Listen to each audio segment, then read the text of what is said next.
Welcome to That's Good for Footy. Forget about the heartbreaks, the agony and heartaches. You give it all for the game's sake, and that's good for footy. Forget about the heartbreaks, the agony and heartaches.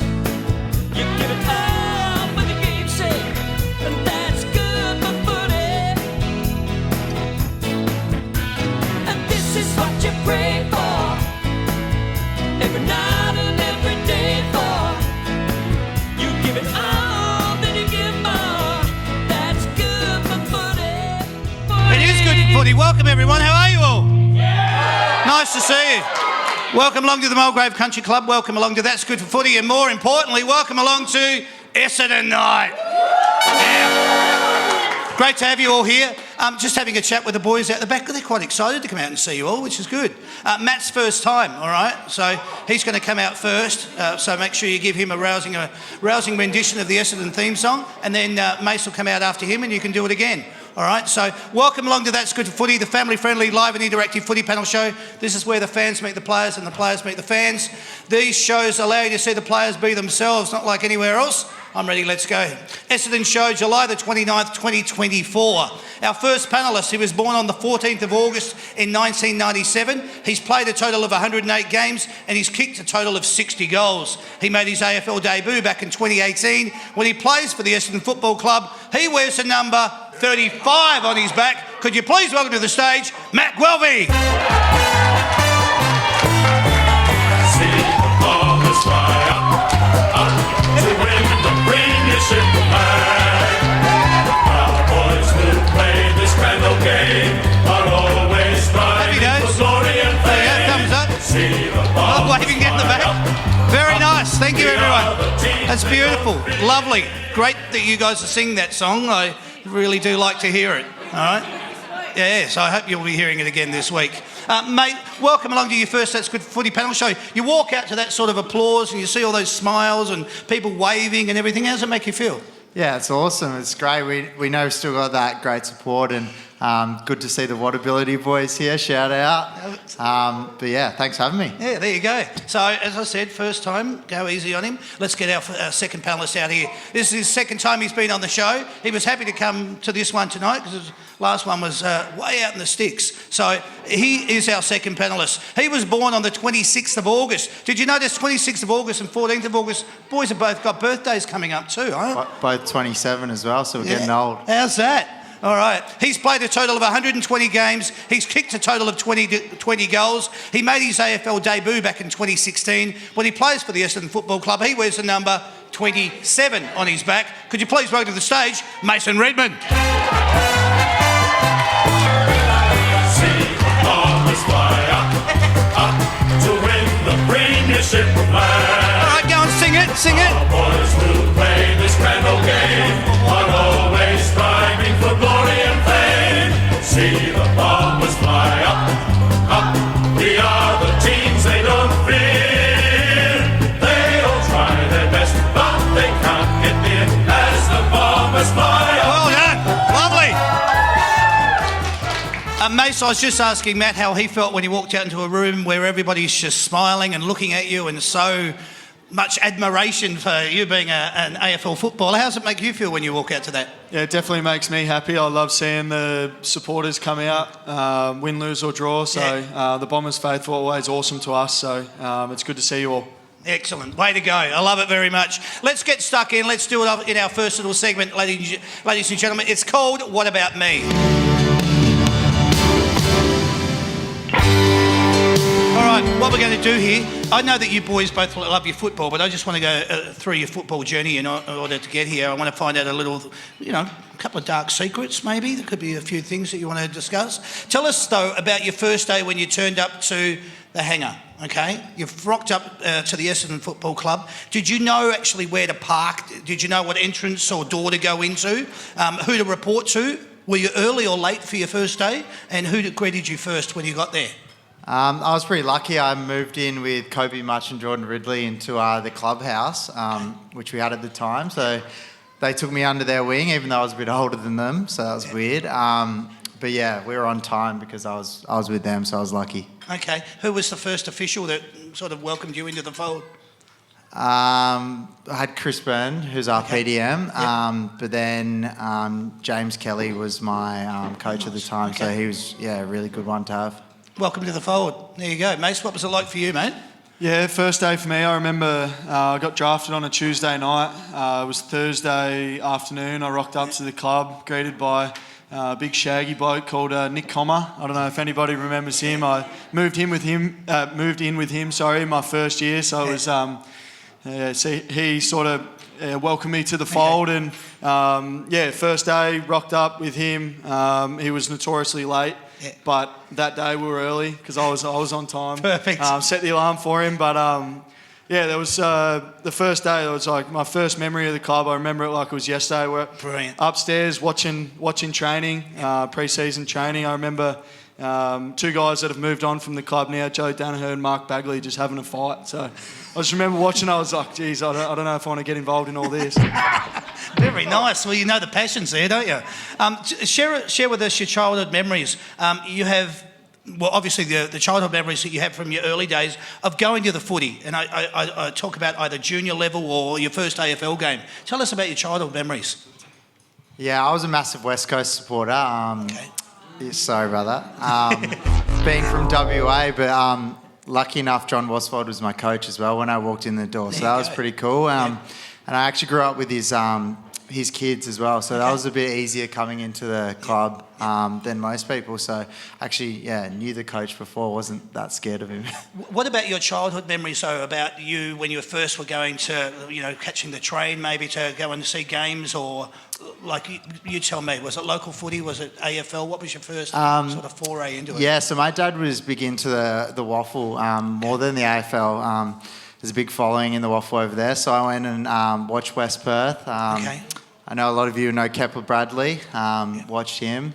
Just having good memories there, kicking the footy around and smashing my brothers, so it was good fun. Very nice. Excellent, Mace. Tell us about your childhood memories. Yeah, childhood memories. I remember my first memory of AFL football was went to Footy Park in Adelaide, Port Adelaide game. The tarps were out and were one of only a few thousand in the crowd. It was a shocking day, but I remember going there with my grandparents. They were big Port supporters. I was lucky enough I didn't fall into that trap and support Port Adelaide. But and following on from that, like I think for me, growing up in a small country town, the sort of community that the Millicent Football Club brought me was where a lot of my great memories were growing up, and somewhere like post AFL football, I'll definitely get back to, and I love getting back there. I've got a lot of mates that play. They're a very successful club at the moment. They weren't when I was there, so that's awesome to see. And our family's very involved there, so I love getting back there. Perfect, well said, I love it. Does the whole family now barrack for who you play for? I ask this because I can imagine before you started playing, they all had their alliances for their own particular club. So you join the Essendon Football Club, what happens? Brothers, mothers, fathers, who goes where, who does what? Yeah, exactly. They all go for the Dons. I've got all my mates, and I think they still have soft spots for their original teams. But we've got the whole family on the Dons, which is really good. Brilliant. Tell me about your family, whatever siblings. So I've got an older brother, Reese, who lives in London now, which is pretty exciting. Yep. Younger brother, Logan, mum and dad, Kelly and Steve, all part of the electrical business. So family electricians. Brilliant. Okay, nice. Thank you. What was the question again? Just in relation to, now that you play at Essendon, your family, they would have had their own allegiances and their own alliances with the clubs that they supported before you even started playing football. When you started playing football and now you're at Essendon, what happened? Yeah, most of them come across. My dad fell across some bad luck. He's a Richmond supporter. And obviously got drafted at the end of 2015, and so he swapped across to the Bombers, and as soon as he left Richmond, they won 3 flags. He was a little bit flat, and my pa, who I was talking about before, took me to a Port Adelaide game. He's still a Port supporter, but I do get him in the Essendon gear every now and then. But the two that I'm really trying to get across are my two best mates. They're both Collingwood supporters. Oh yeah. How's that going? Yeah, it's not good because like they went to the granny last year, so they were stoked. I was lucky enough to get them tickets, so they loved it. But they do wear the scarf to Essendon games, but it's sort of like they take it off and on, especially at Collingwood games. Like they come to Anzac Day a bit, and they sort of depending on what the score's doing, they'll swap it up. Nice. Who's been your best mate since you got down to the Essendon Football Club? I live with Coulters now, so he's probably my best mate. But I got lots of great mates. See a big Draper beanie. Live with Drapes. You've seen he's kissed me on TV, which was quite funny. But I love the big fella. I love all the boys at the club. Got a lot of good mates. Good on you, mate.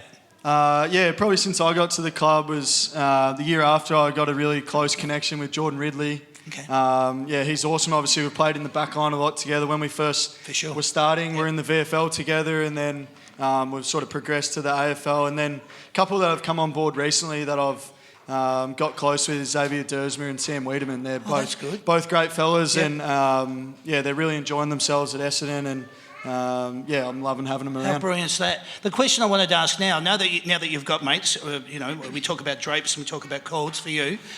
You've alluded to the mates that you've just become more friends with.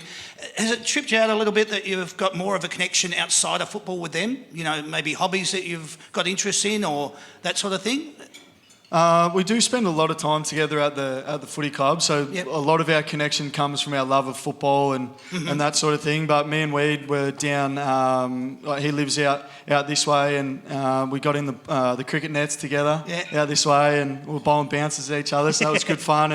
And there's actually, I think probably in the world at the moment, a lot of people love video games. So there's a massive contingent at the club that love video games, and that's probably where I've connected a lot with Xavier. Right. So, and you do a lot of that. Is that connected? I'm my age here. Is that done through Snapchat? How do you guys all? You can play games on Snapchat, but no, I mean, that's not usually. Do you have a group on Snapchat that you talk about? Oh no, that's more so. I didn't mean that. More so Facebook Messenger, but. Okay. I don't know, you just get online on the PlayStation and see who's online. That went exactly where I thought it was going to go. Yeah, good, all right. Hey, when you were growing up did you used to get dressed up in your footy gear? Like, have you always been adamant that football was going to be your chosen profession, but you used to get dressed up at home? Yeah, definitely. When I was young, I would wear my Eagles kit absolutely everywhere. Weird places, probably not where you're supposed to wear them. Try and wear them to school, get in trouble, but... as I got older, I probably grew out of that a bit. But I was, as a kid, I was a diehard, like a lot of the kids out here today. I love it. I like to always ask that because I look around the room here tonight and there's so many kids dressed in their footy gear. It's just so special. What about you, Mace? Were you like that? Yeah, well, as I was talking about before, I was always in the Millicent gear on Saturdays, and I was actually I'd sort of swap around AFL clubs a fair bit when I was younger. I supported West Coast for a bit because I had a few favourite players that were there, and then they sort of all left, went to other clubs, and then supported North, which was fun, I suppose. While it lasted. I was always in football gear of some description, and all my memories growing up was of football, and it probably wasn't until a bit later in my teenage years where I thought it was potentially achievable to play myself. Always, I think there's in the country as a young fella in the country, you've either got footy in the winter, cricket in the summer. So those were the two things I really wanted to do, and I'm lucky enough to pull the jumper on every weekend now. Fulfill your dream, mate. Absolutely love it. Did you guys used to collect footy cards when you were growing up? Yeah, I had the book. Selectors? I had the those memories of bringing them to school. I think they got banned at my school because a bit of chaos went on, boys stealing. I might have been one of them. Just trading cards and stuff like that. I had great memories. Tell me this then, Matt, what was it like when you first saw your card and someone came up and placed it in front of you and said, here... that was an awesome feeling. I've looked at some of the cards over the times, and my hair's changed probably every year, and there's some terrible haircuts. So I'll try and keep it like this for the rest. Yeah, right. What about you, Mace? Did you collect? I actually never had them growing up. I just never did. I don't know. It was never a thing. I don't know why we didn't. What was it like when someone came up and plonked one in front of you? Oh, it was unreal. When I got drafted, there was a few boys at the draft that had like draft cards done up, and I was like, geez, I should get them done for everyone. And at that stage, realistically, I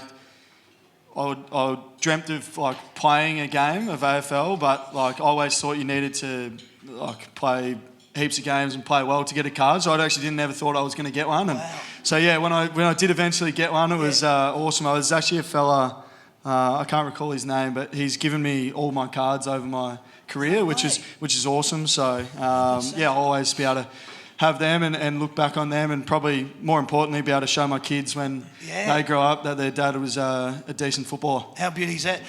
Wanted to ask, what was your first signature like? Terrible. The first, we do like big signing days at the club, and we have to like, you get in a big line around tables and you're like signing Guernseys and footballs, and like lots of the more experienced guys, they just zing through it.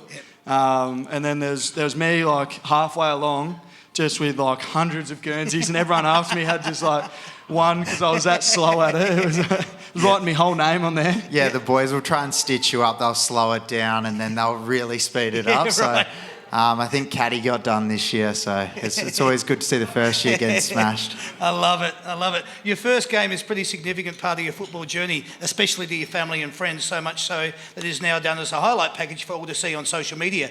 Do you remember being told about your first game? And I will talk specifically about playing for the Essendon Football Club. You recall that memory?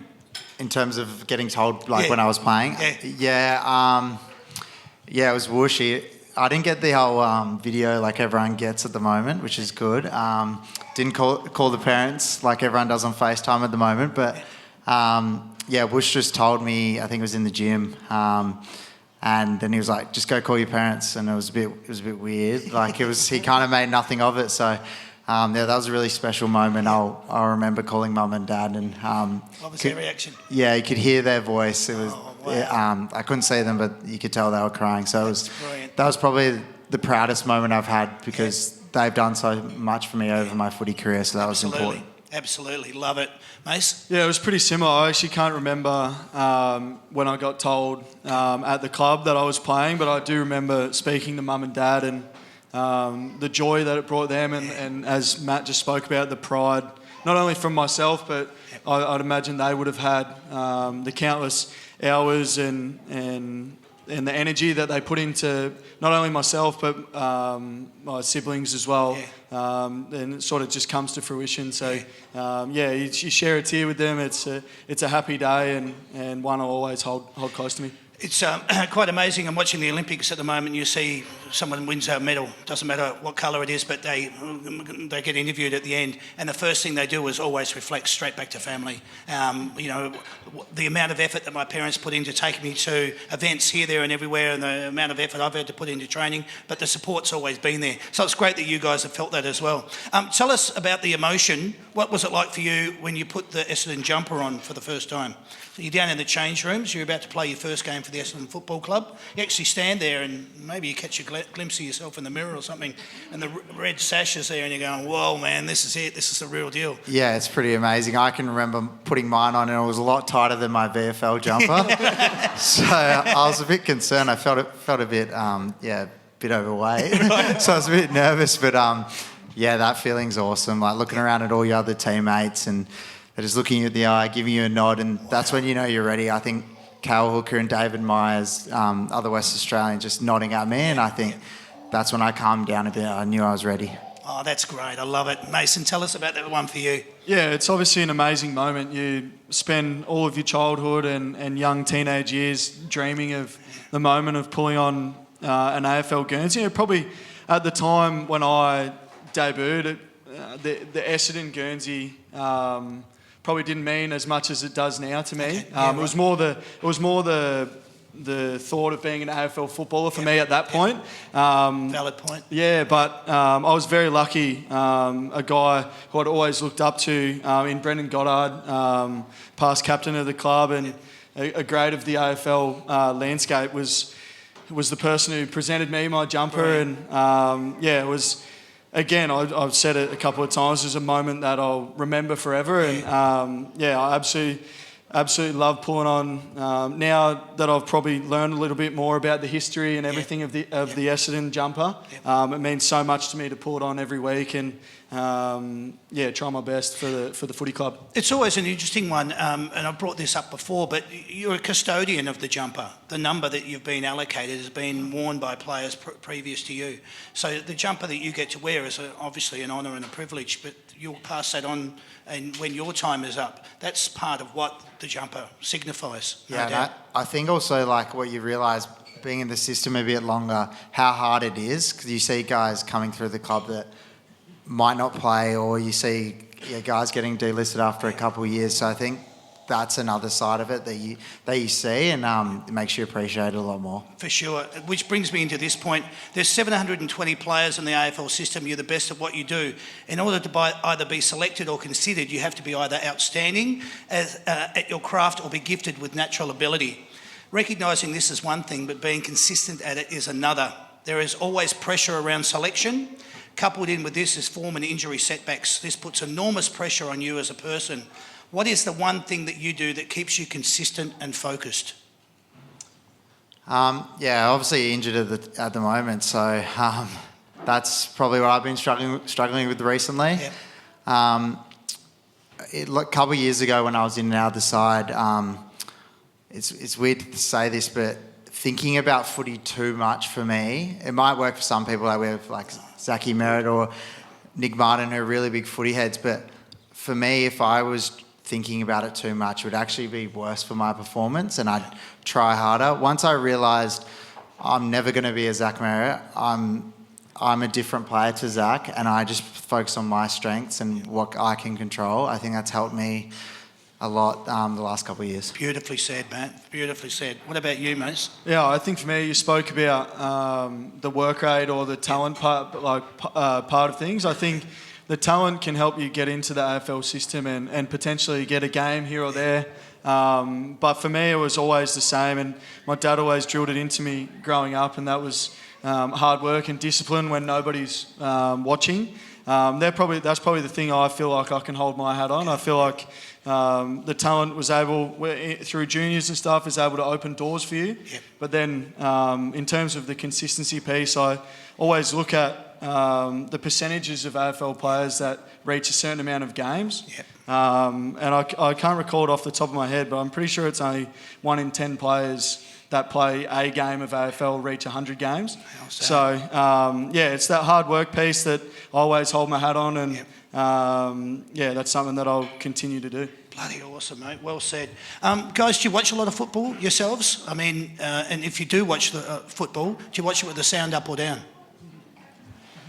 I sort of fluctuate a fair bit. I used to, when I first started football, I thought I had to watch football all the time, but I watched football all the time because you're coming from not being part of the system. But when you're in the system, you're around it so much, and that's what I'm talking about. Sometimes you go through through troughs of like really loving football. Like in general, obviously I love playing football, but in terms of like watching it, the spectacle, and then the other thing that you mentioned about with the sound up or down is the commentary's Go there. Average sometimes. I actually like someone. I saw a comment on a Facebook post or Instagram post a while ago where it was like, we watch the footy but listen to radio callers. Yep. And I've actually done that a few times, and it's actually much more enjourable. There you go. Because they just call the game instead of waffling on.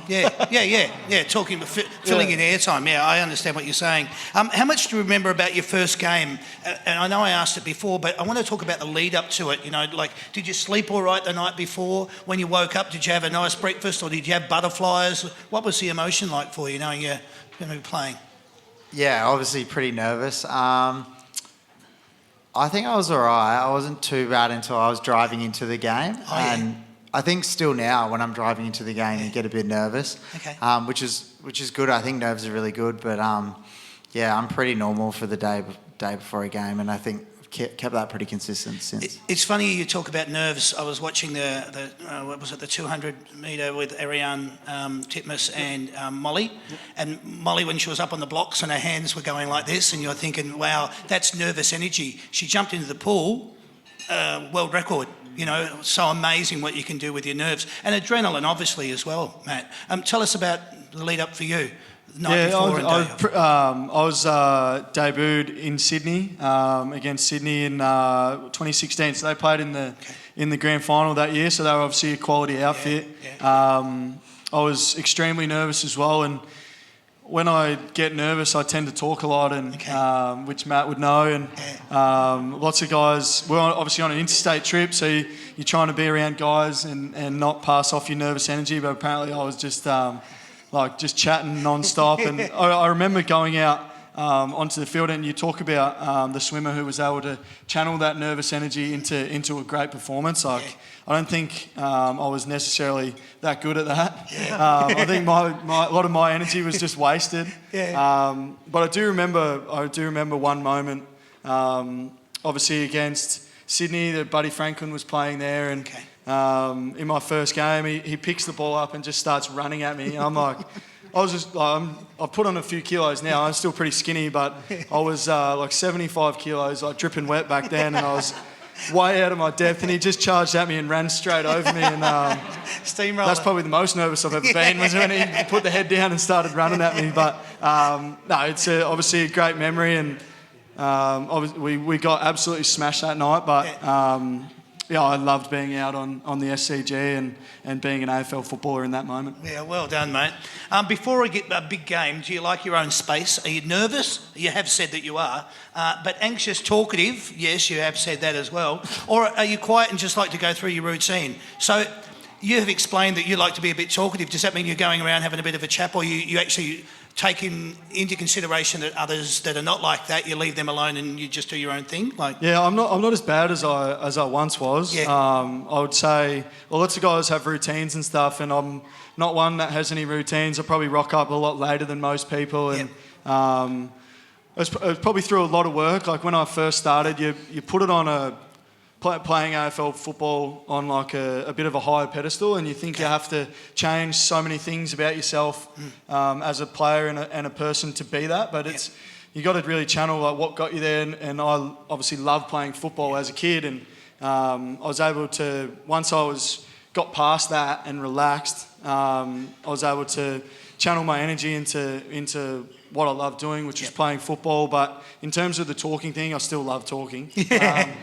As everyone can see tonight. No, you're doing well. You're doing beautifully. But I go in and obviously because I try to leave the other players alone as much as possible, because everyone does have their routines. I just go and chew the ear off the physios and the doctors. Always in the doctor's room having a coffee with him and chatting a bit of shit with him. So, what do you like, Matt? Yeah, for me, something I realised probably early, because of the way I played my footy, I like to be a bit tough and do all the 1%ers. Early on in my career, I thought I'd have to be that in the warm-up and be real angry and ready to go. But over the time, I've just realised I need to be myself, and the other stuff comes naturally. So pretty similar to Retta's, talk a bit of smack to all the physios, have a laugh, be a bit cheeky, and that's just me, and be yourself, and the rest will come when you go out there. Beautiful. It's all about control. Controlling exactly what you need when you need to do it. Yeah, and then just being ready to switch on when you have to. Nice. As an elite footballer, what is something you want to be recognised for? Is it a match winner, a leader, a consistent contributor, a reliable teammate, or someone who just gives their all the time?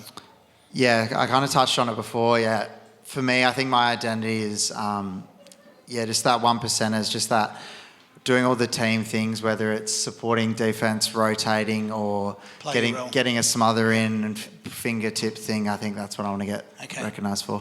Yeah, I think for me it's being a consistent and reliable teammate. I think what matters most is what your teammates think of you. Outside the four walls of the club, people can have a perception of you that's quite honestly not a reality. So as long as I can be a reliable teammate and show up for my teammates all the time, that's what I care about the most. Brilliant. Just to point out, point out and go on from that. That's actually why that's what these shows were developed for, was to show people that there is more to do than what they see out in the field. There's a person, there's a human being, and the emotions and the feelings that you go through is no different than anybody else. So you come on this show and you talk the way you do, and in front of all these people, it's beautiful. I love it. Thank you. Outside of a grand final, what's more important, playing in marquee games or playing football with your mates? For me, I think that's pretty easy, playing football with my mates. That's why I started doing it, and that's why I'll keep doing it. I just love, having a goal together and trying to achieve that together. There's nothing better than finishing a game and walking off together and hugging each other and looking at each other in the eye, knowing you've all done it together.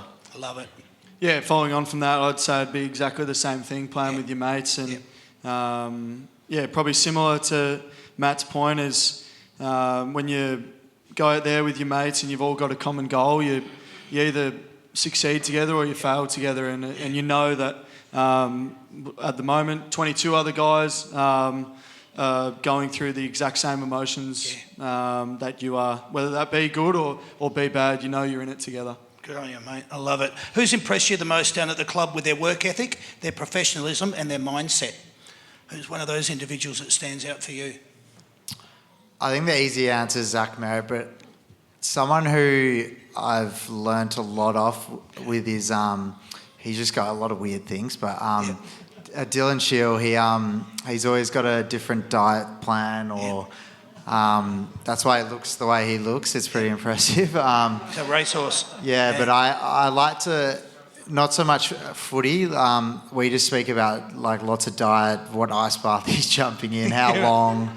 He's always listening to different podcasts, so I think that's a good one. Yeah, good. Excellent. Yeah, I was going to say the easy answer is Zach. Obviously, everybody knows that. But another one that's probably is not recognised, mainly because he hasn't been lucky enough to get on the park with injuries, and that's Kane Baldwin. He doesn't leave no stone unturned. Like, he is incredibly unlucky with his body at the moment, and I know that he's doing everything he can, and he's always one that, even though he's a lot younger than me, is someone that I look up to because I know that he's doing everything that's humanly possible of him to get himself right. Brilliantly said. He's actually got a challenge at the moment. He's doing 70 Ks on the bike a day and 1.8 K swim a day.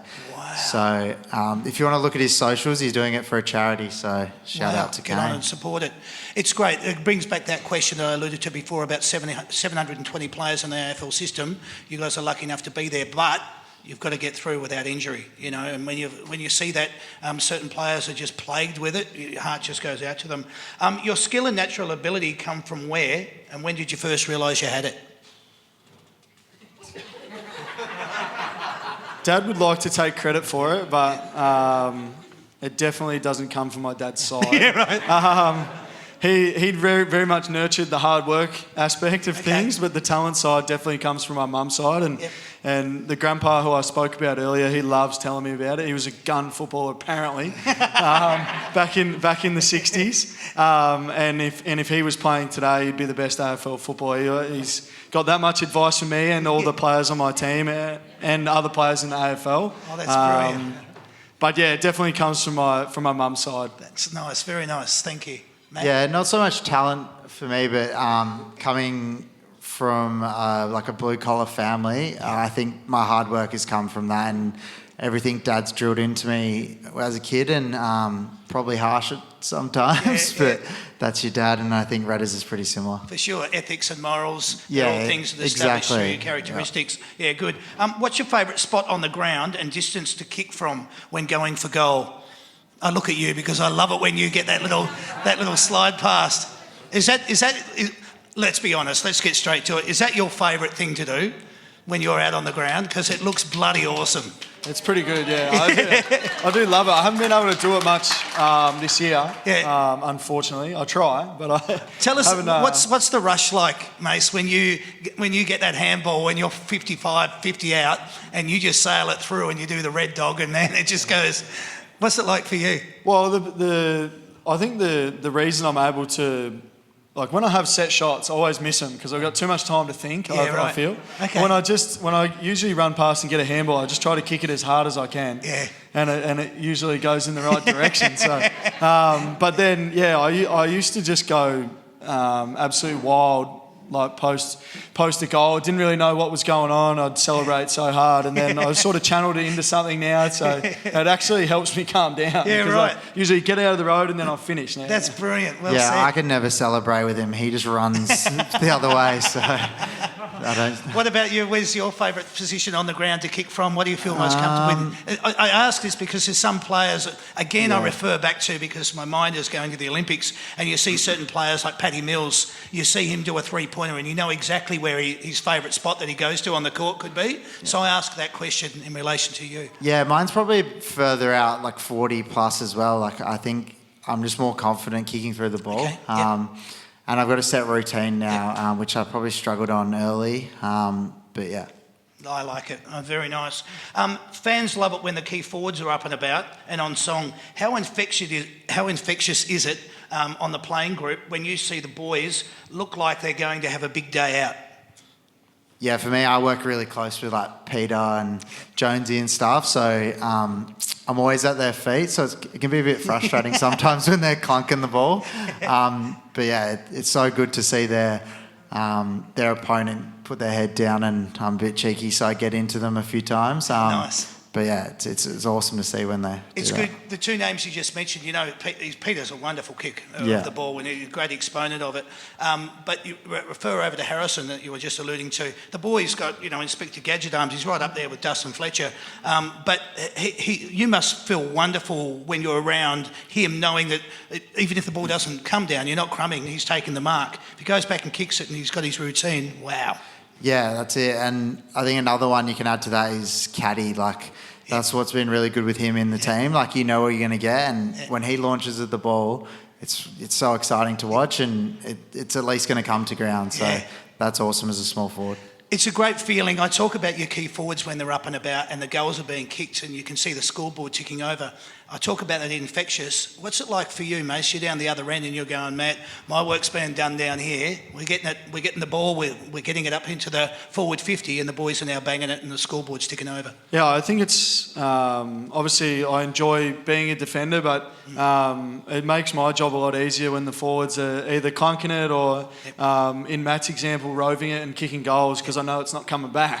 So it's there's that. yeah. So I think it's definitely infectious when they are able to finish their work. Probably my favourite thing to see as a backman, and this plays into what I said before about the ball not coming back, is when a key forward or a small forward is able to tackle and cause a goal that way. That's probably it's obviously good when players are clunking it, but in terms of as a teammate, I love when guys are getting chase down tackles and that sort of thing, creating pressure inside forward 50, and that's how we get our goals, because that really lifts the whole team, I feel. Absolutely, that's well said. How are you with flying?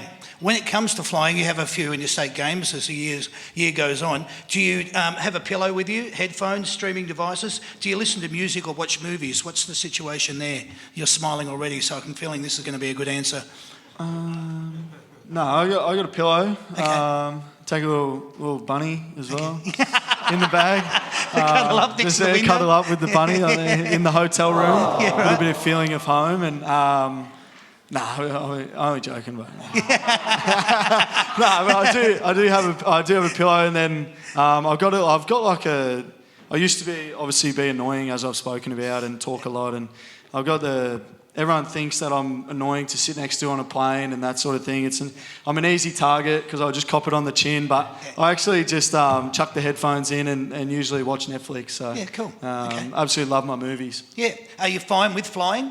Yeah, love no it. Issues love there. it. Yeah, I actually my grandpa on my dad's side. I haven't spoke about him yet, but Pa Kim's got 3 planes. Wow. He's got 2 biplanes, so they're open cockpit with only 2 seats in them. He does like aerobatics in them. And then he's got another 4-seater that's enclosed. And post-football, I probably thought that I would get into flying while I was in football. But I really want the planes to stay in the family. So whether it happens in football or post-football, I definitely want to get my pilot's licence at some point. Have you been up with your granddad? Yeah, all the time. Yeah, I absolutely love it.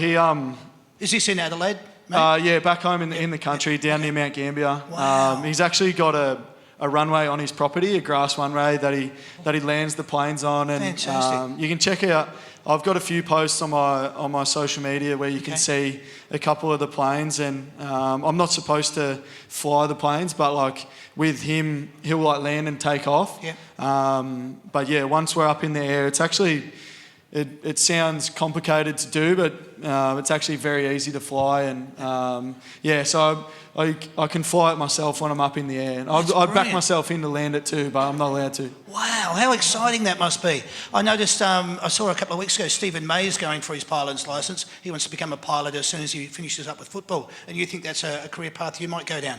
Yeah, not necessarily a career path. I think I would love to be a commercial airline pilot, but I don't know. I want to move back to the country, like post football, and I don't think I'll be able to put that's a lot of hours and time to put into it. But I definitely want to get my recreational license and be able to take my family or friends up and Fantastic.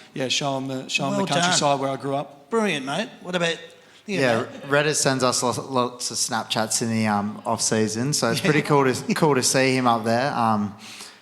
But for me, I'm pretty simple. I love going away because you don't have to do your cooking, you don't have to do your cleaning, so it's pretty good. But night before a game, I just love. I go down to the Coles or whatever with Coxie, and we call him the lolly monster because he gets a lot of lollies, and just sit in a room with him and watch the footy or watch Get a a sugar rush? movie.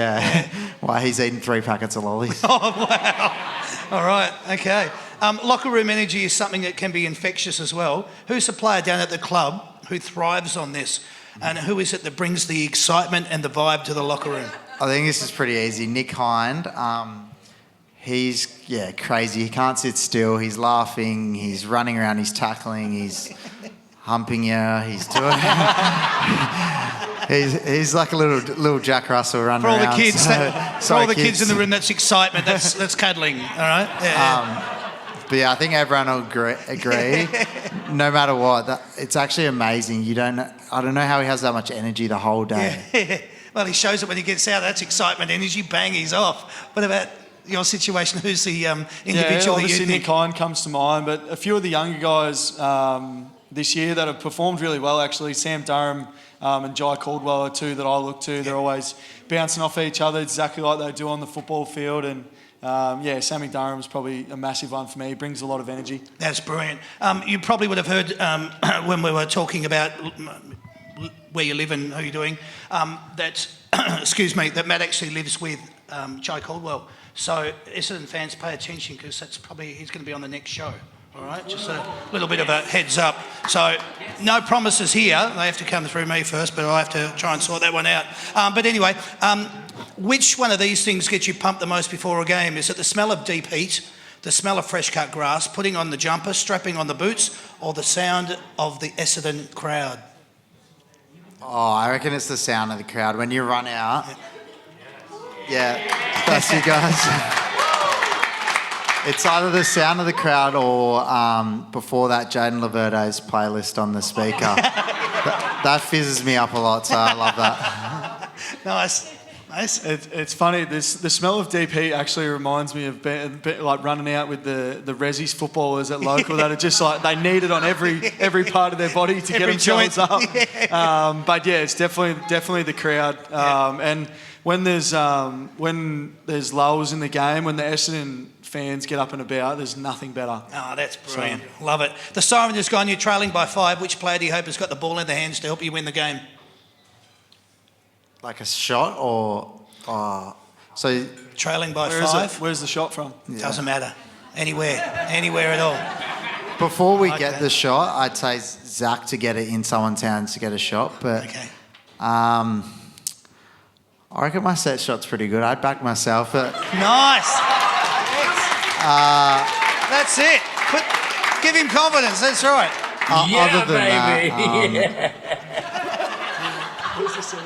Other than that, probably Peter outside 50, Langers inside 50. There you go. Very well said. I was going to go myself as well. There's absolutely no substance behind this confidence, but it's terrible from a set shot.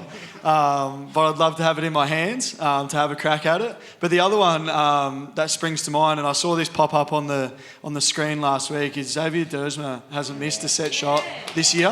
Wow! And I think he's across his career, he's might have one of the highest set shot percentages for shots on goal. So I'd probably take him. That's where you can pull out the bow and arrow. That's right. Why not? There you go. Excuse me. You've taken a mark on the boundary line inside the forward 50 and the opposition fans are giving it to you over the fence. How much of what they are saying are you using as motivation or stimulation? And how good is it when you see the ball sail over the goal umpire's head for a 6-pointer? And what is your first reaction? Yeah, for me, sometimes I said the Bombers fans are obviously really good, but I also love getting hate from the other fans. It's like... being in the goal square when you've got the opposition, I love speaking back to them. I love going harder at them than they are at me. So that fizzes me up a bit. So there's nothing better than kicking a goal. And I did it on Anzac Day, I think 3 years ago, turned to the crowd and gave them a bit, but I got a fine, so I got to be careful. Got to be mindful of that now. I love it. Well said. Yeah, I think you always try to block out what the supporters are saying, but I always actually hear it and then just always having a chuckle to my. There's actually some good sledges and stuff out there. Not many I can recall, or can repeat. But yeah, I've had some fun interactions, especially with the big club supporters like Collingwood, Carlton, just because they're so passionate about their club and. They tend to have a fair crack. Gotta love that, mate. Let's speak about this. You've just kicked a team lifting goal. You happen to look up at the big screen and you catch yourself on the big screen. Is there a moment where you kind of look at it and go, that's not bad? I watch it from start to finish. Watch it from start to finish. I watch it the whole time. I agree. I love looking at myself on the camera. So. Excellent. Very well said. Thank you. All right. Oh, brilliant, boys. I like it. If you had to comment on each other's playing style or speak of each other's key attributes, what would you say about each other?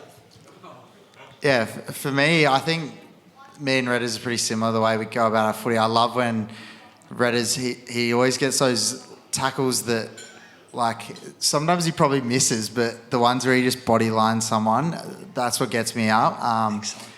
The thing about Redders as well, his offense comes off his defense, and I think that's the most impressive part about Redders is he tries to hurt people first, but then his run and carry off that is that's what I love about him. Beautiful, well said.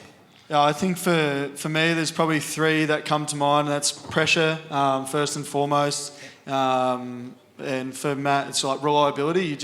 When you run out alongside him. You just know exactly what you're going to get from him on both sides of the ball, offence and defence. And the other one, something that he's sort of known for at the club is his 1%ers, but more so his smothers.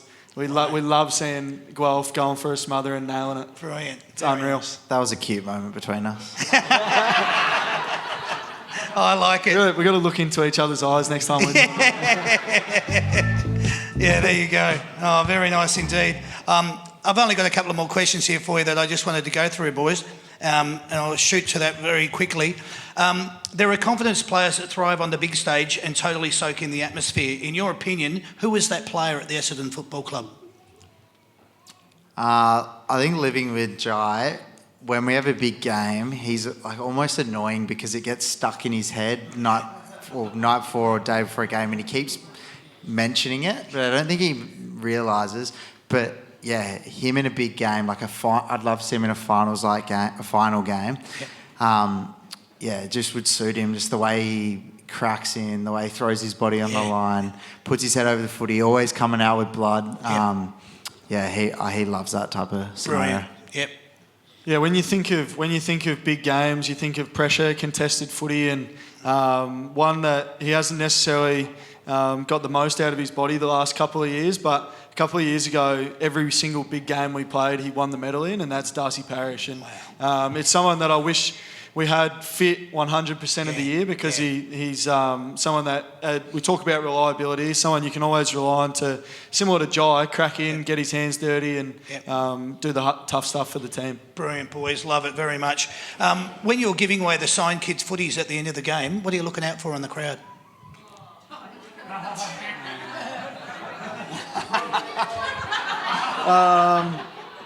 Mainly in terms of you look for your friends a bit, but like, not to give the footy, but you're looking for people that you know to celebrate with. But then in terms of to give the footy, it's usually like young kids that are so excited just to be there.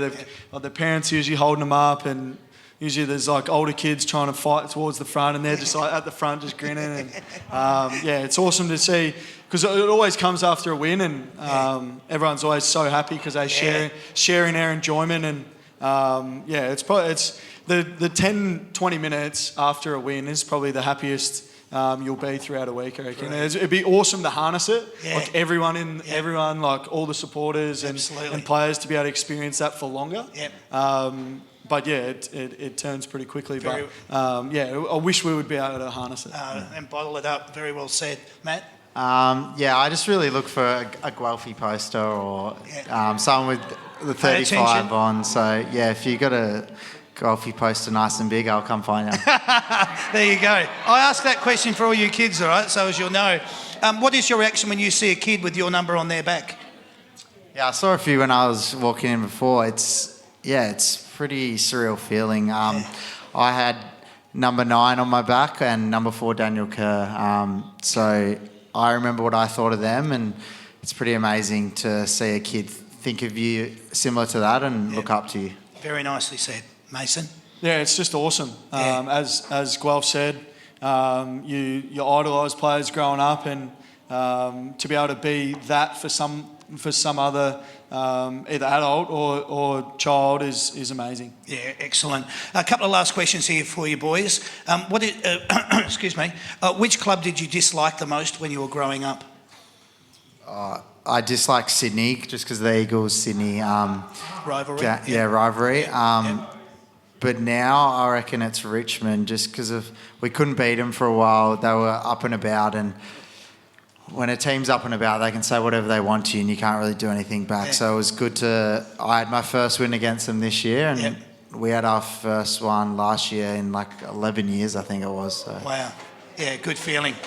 Yeah, as I said earlier, I wasn't even a Essendon supporter growing up, but it was always Collingwood and Carlton. I don't know why. I feel like they're so polarising. Yes. And Essendon probably falls into that bracket as well, if you either love us or you hate us. But for me it was Collingwood and Carlton. Yep. It was just bred into us, I swear, that like if you didn't like them, you just cannot stand that's them. it. All their supporters. Yeah. And saying that now, you both play for the Essendon Football Club. Who's the team that you like to beat the most now? Yeah, mine was Richmond. Yep. I'd love to play the Hawks again. They're up and about, and obviously the rivalry we have there. So I think that would be a good game to play. Yeah, cool. Yeah, probably. Yeah, all the big clubs, I reckon. Yeah. Stick with that. On the count of 3, boys, don't look at each other, don't look at the crowd, look up at the ceiling, do whatever. But I want you to give me your answer at the same time on the count of 3. So when I get there, same answer, same time. Which club, in your opinion, has got the most feral supporters? 1, 2, 3. Collingwood. Port Adelaide. Oh, there you go. Collingwood and Port Adelaide. Ladies and gentlemen, please put your hands together for the boys. That was great. A lot of insight there. It was really wonderful to hear from the boys in respect to everything that we just outlined there. It is a footy panel show, so we'll talk a little bit of football very quickly. Bombers form 8 losses, 10 wins, 1 draw, sitting 10th on the ladder. Next game, round 21 at the MCG, Sunday afternoon, 3:20pm against Fremantle. They won by 35 points last weekend against the Eagles. They are sitting 3rd on the ladder. Your run home, Gold Coast, Sydney and Brisbane. All Friday night games. Can't afford to drop any of these if you want to play finals, boys. What was the message this week from the coach? I'm guessing the review on Monday would have been pretty open and honest. Yeah, it was definitely open and honest. It was across yesterday and today. I think a lot of our stuff was to get back to what we were doing earlier in the year, and we feel if we're getting the ball inside forward 50 enough, and the stats show that. But in terms of the rest, it's been able to hold it in there and build that pressure. So forward pressure is probably the biggest one we've spoken about. Okay. Anything you want to add to that, Matt? No, that's exactly it. I think we just need to back ourselves and get our confidence back, and that's probably the most frustrating for me at the moment, not being out there, not being able to help our team and help each other, as I said before, have that common goal and achieve it together. Give us some insight about the attitude and I'm sorry, I've got this right in my throat there. Give us some insight about the attitude and intent on the track this week. You'll most likely have your captain's run on Friday. What's going to be different about the Bombers this weekend?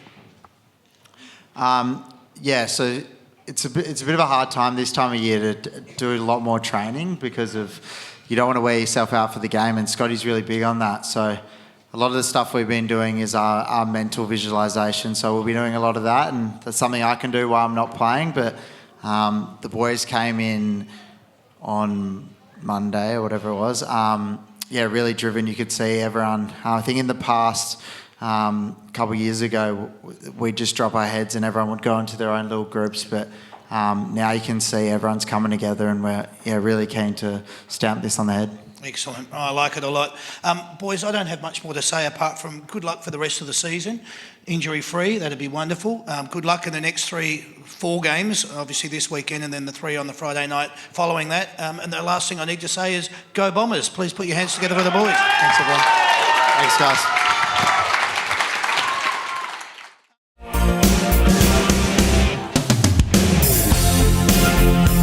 All right, here we go. Both ready to go? Of course you are. First question. How many premierships has your club won? Nicole? 16. 16 is correct. You're off the mark. Well done. How many grand finals has your team played in? Boom, boom. Yes, Nicole? 21. No. John, have a go. 27. Close. 30. Bad luck. Who was your team's captain? Boom, boom. Nicole? Zach Merritt. Very good. So if you drop your microphone down here, Yeah, John, yeah, you're starting to get the hang of it now. I don't want to be. Yeah, there you go. Who wears the number 6 at your club? John. Boom, boom. John. Caldwell. Jai Caldwell, correct. He's off the mark. Oh, everyone's happy. Table 59's going off their nut for you, John. Closest to, you won't be going back there if you lose, I'll tell you. Closest to within 1,000, how many members is your Boom, club? boom. Nicole? 82,274. 82,415. Not bloody bad. Well done. Good girl. All right. Where did your team finish on the ladder at the end of the home and away? John? 11th. 11th is correct, mate. Well done. Mason's going to come and join you guys after this. It's going to be great. How many games did your team win last year at the end? Boom. John? 12. No. Nicole? Don't look at 12. No, he said 12. Oh, 11. 12's not bad if you wanted to go for it again, but he was 11. already wrong. So 11, you went 11. 11. 11 is correct. Well done. You got it. I got that. Nicole did. I said it. No, I had to because she'd already said 12. Let's just go with it, guys. What year did your team last win a grand final? John. Oh, Nicole. 2000. And for the rest of the question? Just want to guess? Who did they play? Oh my God. John. Melbourne. Yeah. Yeah, Melbourne. Oh, you can have a point each. Well done. Okay. How many points did you win that grand final by? John. 60. Well done. 60 is it. Fan club's up and about, liking this. Who won the Norm Smith medal? John. And John. James Hird. James Hird is correct. Look at this. 5-5. All right, now we're talking. For 2 points, who was your club's leading goal kicker in 2023 and how many goals? John. John? Langford. And Yes, that's 1 point. 51. Spot on. 2 points. All right. How's that? 2 points, that's correct. You're right on the money. That's getting to the pointy end. Only 2 more questions to go, guys. This question, though, is worth 3 points. Okay? Before the controversy of Jobe Watson in 2012... Boom, boom. Yes, Nicole. 3 points this is worth. Don't get it wrong. So the Brownlow medal winner would be James Hird. That's 1 point. The year he won would be 1996. That would be 2 points. And the the vote was 21, and the person that shared it with him was the coach of Carlton. I'm gone nervous. That's all right, because that's not part of the question. You've already got the 3 points. Well done. Well done. Good stuff. Yeah. Wow, look at this. It's cutthroat up here. 7 versus 8. Last question. It's a multiple choice question. Is it worth two? Okay. Who has captained the Essendon Football Club the most out of these 3 players? Is it A, Dyson Heppel, B, Joe Watson, or C, James Hird? John. Sorry. John. Oh. James Hird. He's got it. It's eight apiece. Can you believe it? Oh, I thought that was 2 points. Nice try, John. Table 59 was about to lose it. We're going to have to do rock, paper, scissors. We have to finish on rock, paper, scissors. We have to. We have to do rock, paper, scissors. What's the prize? $1,000 cash. Does that change? No, come on. Just do rock, paper, scissors. Have a go. Oh, go again. Oh, go again. There you go. John is our winner. There you go. Congratulations, you are simply the best winner. John, you've scored yourself a set of Yamaha TWE F3A earbuds valued at $99, mate. Congratulations, they're all yours. Nicole, don't go away. You've won. As runner-up, you've got about a $50 merchandise pack from That's Good for Footy. Thank you for playing. Well done. What an awesome prize. Well done. Thanks to Yamaha. Look at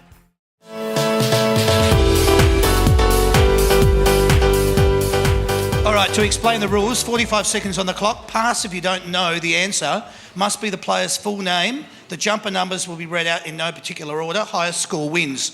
The way this segment works is I'm going to read out the jumper numbers from each of the players, the current list at the Essendon Football Club. You're going to give me their Christian name and their surname. 45 seconds on the clock.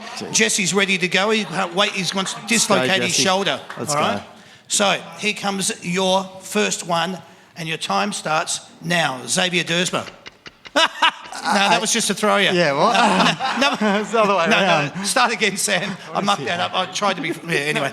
I don't even know what number he is. That's not good.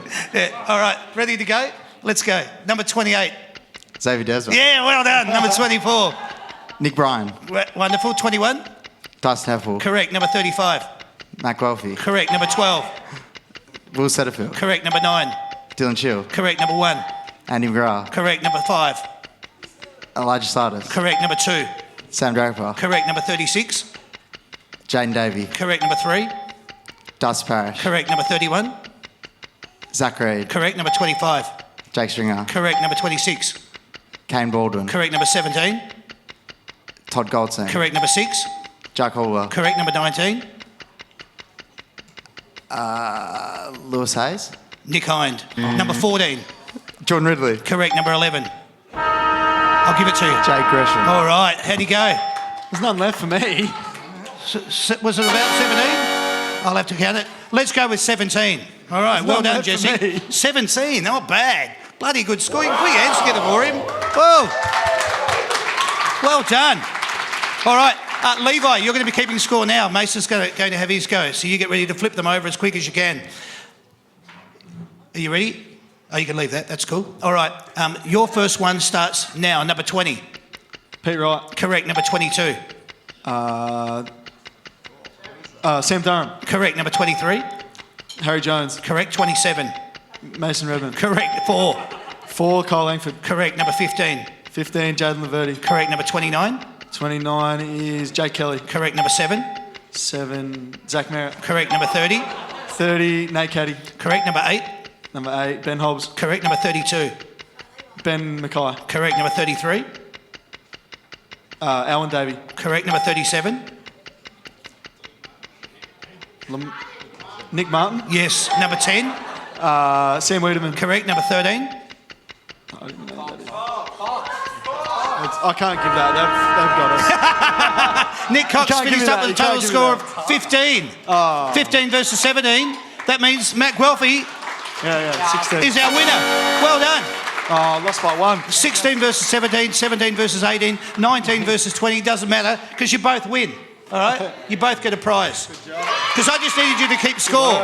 This is where all the work was being done. Well done, boys. Good stuff. There you go. Fist pumps all round.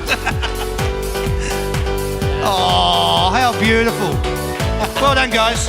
Thank you very much. Guys, thank you very much for coming along tonight to the Mulgrave Country Club and the Essendon show. If you'd like to be part of the live audience, it's always better at the live shows. We hope you agree. But if you want to come along to the next shows, the next Essendon show, this boy's going to go home. He's going to have a chat with his flatmate and see if we can get him on the show next, all right? So no pressure on him, more pressure on me, but we'll see what we can do. Get along, all right, when the tickets go on sale. The next That's Good for Footy panel show is on August the 7th, which is a North Melbourne show with Jai Simpkin and George Wardlaw, which is here at the Mulgrave Country Club. And then on August the 14th, we've got a Western Bulldogs show with Aaron Norton and Chamara Yulhagen. So remember, when you purchase your tickets, you can only get them through the That's Good Footy website, www.that'sgoodfooty.com.au. Can I now just ask you, could you please put your hands together for my sound guy, Sam? And also for the lovely Sandy. Sandy does everything that she does at the show with much love and admiration, which is fantastic. I'd also just like to say, everybody in the room tonight, you've been wonderful. Thanks for coming along and being part of it. Could you please put your hands together for Mason Redmond and Matt Thanks, everyone. Thank you. Mate, Mason, your second time on the show. Matt, your first time on the show. I'll ask you boys to pick up your microphones. Tell us, one, you walked out into this fabulous applause and all these wonderful people with all their loving smiles and admiration for you both. Tell us how you enjoyed the night. If you did, maybe you didn't, I don't know. Nah, definitely enjoyed it. Yeah, this is awesome to see, especially after a tough week, injured, and the way the pressure on us at the moment. So it's really good to see all your smiling faces and all the support. Thank you, guys. Thank you, Matt. Well said. Yeah, it's my second time now, and I had a great time the first time. This time even better. Thanks to you guys, and big hand for Damo as well. Oh, thanks, mate. Thank you very much. Beautiful. Thanks, Mason. It's a pleasure to have both of you on. Great ambassadors of the Essendon Football Club. Really appreciate it. As he just said, my name's Damien, so everyone else, thank you very much for coming along. This has been the That's Good Footy panel show. We'll see you again soon. Next Essendon show, yeah? All right. Thank you and good night. Cheers, everyone.